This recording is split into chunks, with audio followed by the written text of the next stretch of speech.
are a few variations on left-leaning decreases. There's SSK, so I'm going to slip 1 stitch knitwise, slip 1 stitch knitwise, then replace these on my left needle. So you can actually leave your right needle in there if you want to. That repositions the stitch so that the right leg is in the back and the left leg is in front. And now when you knit these two together through the back loop, it doesn't twist the stitch, it actually makes it open.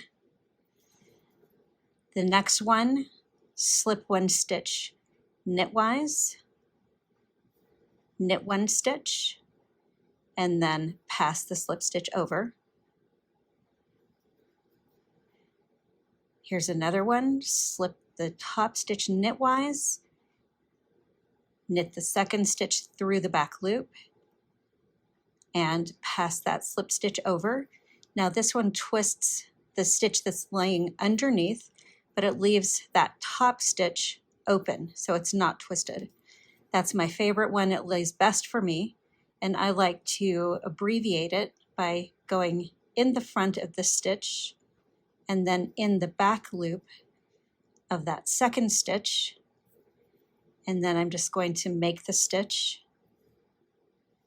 And you can see the top is open and the underneath stitch here is twisted. And some people like to do a knit 2 together through the back loop.